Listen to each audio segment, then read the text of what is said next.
Good morning दोस्त, study is life में आप सभी का गुड मॉर्निंग है। सभी दोस्त को वेरी वेरी गुड मॉर्निंग। जैसे कि हम पार्ट 1 वीडियो में देखे थे 1 से लेकर 3 तक क्वेश्चन आंसर को, अब मैं देखेंगे पार्ट 2 वीडियो आप सभी के सामने जो लेकर आई हूँ, उसमें हम देखेंगे 4 से लेकर जहाँ तक होगा वहाँ तक। देखिए दोस्त, ये क्वेश्चन नंबर 4 जो है ना वेरी वेरी इंपॉर्टेंट है, वेरी इंपॉर्टेंट, इसलिए यहाँ पर वी आई दे दिया, मतलब वी आई दे दिया, ठीक ना। इसको आप बढ़िया से देखिए, याद करने वाला चीज़ है, याद करिएगा, जरूर याद करिएगा, ठीक। स्क्रीनशॉट आप ले सकते हो, देख लीजिए, स्क्रीनशॉट ले लीजिए। इतना आसान भाषा में देखिए, यूट्यूब पे कहीं नहीं लिखाया जा रहा है, आपको इतना सुविधा मिलती है, फिर भी आप बिना वीडियो को लाइक किए हुए चल जाते हो। शेयर करो ना दोस्त, शेयर क्यों नहीं करते हो। देखिए प्रवृत्ति मार्ग और निवृत्ति मार्ग क्या है। प्रवृत्ति मार्ग जो है और निवृत्ति मार्ग क्या है। प्रवृत्ति मार्ग में जो, देखिए दोस्त, मैं पहले आपको ये बता देना चाहती हूँ, गृहस्थ जीवन जानते हो। गृहस्थ जीवन को जो इंसान स्वीकार करता है वही इंसान होता है प्रवृत्ति मार्ग, वही इंसान प्रवृत्ति मार्ग पर चलता है। और जो गृहस्थ जीवन को स्वीकार नहीं करता है वह निवृत्ति मार्ग पर चलता है। तो क्वेश्चन ऐसा ही, एकदम सिंपल सा क्वेश्चन है, लेकिन वी आई है, इसे याद करने वाला चीज़ है। तो गृहस्थ जीवन को स्वीकार करना और उसके मार्ग पर चलना ही प्रवृत्ति कहलाता है, प्रवृत्ति मार्ग कहलाता है, तथा गृहस्थ जीवन को अस्वीकार करने वाला मार्ग निवृत्ति मार्ग कहलाता है। तो क्वेश्चन इसमें कुछ दम है नहीं, दम रही आप में कि आप कितना दिन तक याद रखोगे, आप में दम है, क्वेश्चन में कोई दम नहीं है। देखिए अब क्वेश्चन नंबर 5 की ओर देखते हैं हम। ये भी देखिए भारी इंपॉर्टेंट है, वी आई है। इसे आप, मैं तो यही कहूँगी कि इसे आप शरबत की तरह पी जाओ, ये तो कन्फर्म है कि ये आएगा ही बोर्ड में। बुद्ध ने आनंद से क्या कहा था। बुद्ध ने आनंद से क्या कहा था। तो बुद्ध ने देखिए, इसमें क्या क्वेश्चन इस प्रकार है कि बुद्ध जो है ना वो आनंद को क्या कहा था। तो देखिए, बुद्ध ने आयुष्मान आनंद से इज्जत प्रश्नताप के साथ कहा कि आनंद, मैंने जो धर्म चलाया था वह 5 सहस्त्र वर्ष तक चलने वाला था। मतलब बुद्ध ने आनंद को कहता है कि आनंद, मैंने जो धर्म चलाया था ना वह धर्म 5 सहस्त्र वर्ष तक ही चलने वाला था, किंतु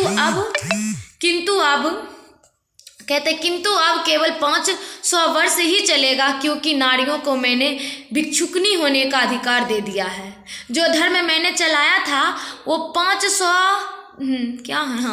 5 सहस्त्र वर्ष तक चलने वाला था, लेकिन अब जो है ना, जो नारी को मैंने भिक्षुकनी होने का अधिकार दे दिया, भिक्षा मांगने का अधिकार दे दिया, उससे तो पता चलता है कि मेरा धर्म 500 वर्ष चलेगा, ठीक ना। इसका ये मतलब है। देखिए क्वेश्चन नंबर 6 की ओर चलते। स्त्री को अहेरिन, नागिन और जादूगारनी कहने के पीछे क्या मंशा होती है। क्या ऐसा कहना उचित है। स्त्री को जो हम नागिन कहते हैं, जादूगरनी कहते हैं, क्या ये कहना उचित है। हम स्त्री को नागिन जादूगरनी कहते हैं तो पुरुष को क्यों नहीं कहते हो। जितना स्त्री में नागिन और जादूगरनी का ताकत होती ना, उससे कई गुना ज़्यादा तो पुरुष में है। पुरुष भी तो नाग है, पुरुष भी तो जादूगर है, तो फिर स्त्री को ही कहा जाता है केवल, तो पुरुष को भी कहो ना। कहते स्त्रियों को अहरिन, नागिन या जादूगरनी कहने के पीछे सबसे बड़ी मंशा यह है कि पुरुष उसे ऐसा कहकर अपनी दुर्वरता को हीन करता है। समझ गए ना। अपने दुर्वरता अथवा कल्पित श्रेष्ठता के दुलराने में सहायता मिलती है। असल में देखा जाए तो विकार नारी में भी है। असल में देखा जाए तो विकार नारी में भी है, नर नारी दोनों में है, और नर में भी है। देखिए यहाँ पर कह रहा, और नर में भी है। नर में तो नाग और जादू के भी गुण नारी से अधिक है। नर में जो नाग और जादू का गुण है ना दोस्त, वो नागिन से अधिक है। तो फिर क्यों हम केवल नागिन को ही जादूगरनी और केवल नारी को ही जादूगरनी और नागिन कहते हैं, पुरुष को क्यों नहीं। तो देखिए, आई होप कि आप समझ गए होंगे। अब मैं इस क्वेश्चन 7 की ओर चलते हैं। तो कहते हैं नारी की प्राधीनता कब से प्रारंभ हुई। नारी का पराधीनता जो है वो कब से प्रारंभ हुई? नारी ऐसे रहेगी, नारी ये करेगी, नारी वो करेगी, नारी यहाँ नहीं जाएगी, नारी ये काम नहीं कर सकती, नारी घर से बाहर नहीं निकलेगी, नारी का पल्लू सिर से बाहर नहीं होना चाहिए, नारी हमेशा पर्दा में रहेगी। ऐसे तो हमारे भारत की संस्कृति है, ये रहना ही चाहिए। लेकिन ये प्रारंभ कब से हुआ उसके बारे में बता रही हूँ, ठीक। जब से मानव जाति ने कृषि का आविष्कार किया तब से नारी की पराधीनता प्रारंभ हुई। जब से धरती पर जब से मानव ने कृषि कार्य करना शुरू कर दिया था तब से नारी का पराधीनता प्रारंभ हो गई थी। कृषि के स्वीकार होने से नारी घर में और पुरुष बाहर में रहने लगे। जब कृषि का प्रारंभ हुआ तो नारी घर में और पुरुष ज़्यादा से ज़्यादा बाहर बिताने लगे, ठीक ना। तो कैसे? तो पुरुष जाएगा कृषि करने के लिए, खेत में हल चलाएगा, कुदाल चलाएगा, बुनाई करेगा, जुताई करेगा, खुदाई करेगा, जो भी होता है वो काम करेगा। और जो फसल उगेगा उस फसल को घर लेकर आएगा और घर में मतलब फसल को जो धूप में सुखाया जाता है, फिर ना जाने कहाँ कहाँ रखा जाता है, उसका काम कौन करते थे? नारी करते हैं। तो ऐसा बंटवारा कर दिया गया, तभी से नारी का पराधीनता प्रारंभ होने लगा है। अब देखिए दोस्त, और क्या कहते हैं, हाँ, वहाँ से क्या हुआ? यहाँ से जिंदगी दो टुकड़े में बट गए। नर और नारी का जिंदगी दो टुकड़े में बट गए। घर का जीवन सीमित और बाहर का जीवन निसीमित होता गया। घर में जो है जीवन यहीं तक मतलब सीमित था कि इतना ही, एक सीमित नहीं होता कि इस रेखा से उस रेखा पार नहीं करना है, इस रेखा से उस पार नहीं जाना है। और नर के लिए निसीमित हो गया, वो जहाँ चाहे जहाँ मन हो वहाँ जा सकता है, जो मन हो वो कर सकता है। ये किसके लिए था? तो ये नर के लिए था और नारी का एक सीमित जीवन हो गया था, ठीक दोस्त। अब कहते हैं एवं छोटी जिंदगी बड़ी जिंदगी की अधिकाधिक अधीन होती गई। छोटी जिंदगी बड़ी जिंदगी से अधिकाधिक अधीन होती चली गई। इस पराधीनता के कारण नारी अपने अस्तित्व की अधिकारिणी नहीं रही। ये जो पराधीनता प्रारंभ हुआ ना, उसके कारण नारी जो है अपने अधिकारिणी से अस्तित्व हो गए, मतलब अधीन नहीं रहे। इसके सुख और दुख प्रति और अप्रतिष्ठा यहाँ तक कि जीवन और मरण पुरुष की मर्जी पर टिकने लगे।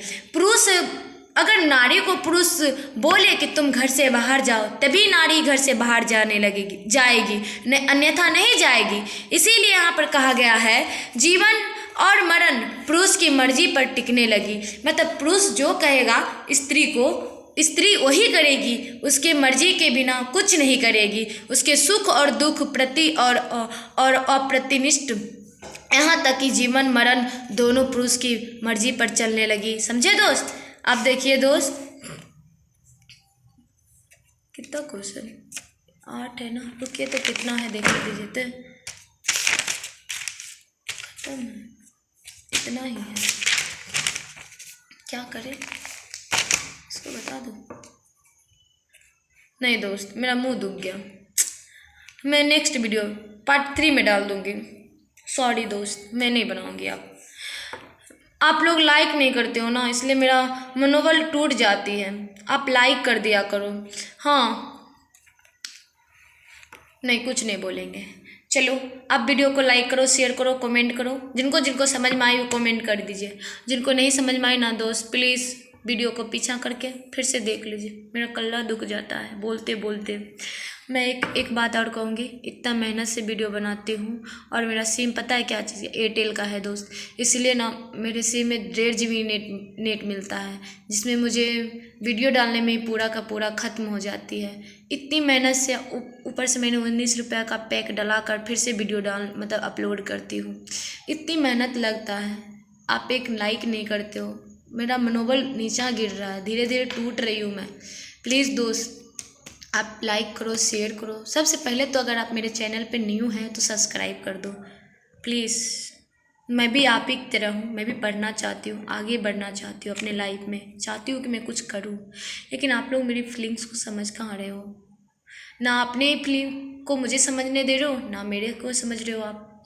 तो मैं तो चाहती हूँ कि आप मुझे समझो, मैं आपको समझूंगी।